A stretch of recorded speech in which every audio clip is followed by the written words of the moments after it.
தாய் மக்களே அனைவருக்கும் வணக்கம். இப்போ என் பையன் போய் மீன் மார்க்கெட்டில் போய் மீன் வாங்கிட்டு வந்தாப்புல.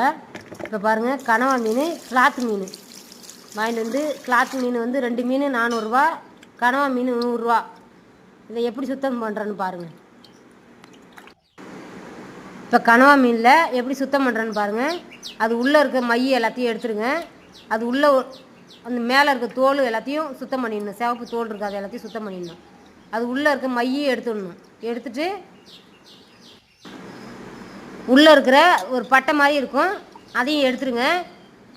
அதை எடுத்துட்டிங்கன்னா சுத்தமாக இருக்கும். தலையில் வந்து ஒரு பல் மாதிரி ஒன்று இருக்கும் கருப்பு கலரில், அதையும் பிச்சு எடுத்துடணும். அதை எடுத்தால் தான் அது நல்லாயிருக்கும்.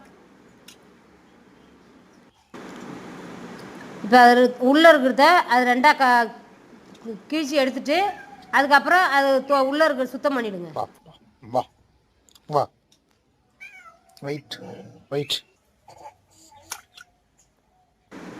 இப்போ கனவா மீனை நம்ம சுத்தம் பண்ணி எடுத்துட்டோம்.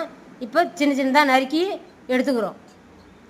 இப்போ சமைக்கிற வீடியோவை வந்து 8 மணிக்கா உங்களுக்கு போடுறோம். இப்போ இந்த கிளாத் மீனை எப்படி சுத்தம் பண்ணுறோன்னு பாருங்கள். சைடில் இருக்க செதெல்லாம் எடுத்துருங்க. மேலே இருக்க தோலும் உரித்து எடுத்துடணும். எடுத்துட்டு அதுக்கப்புறம் சின்ன சின்னதாக கட் பண்ணி எடுத்துக்கணும். இந்த சமைக்கிற வீடியோவை நாளைக்கு காலையில் போடுறோங்க.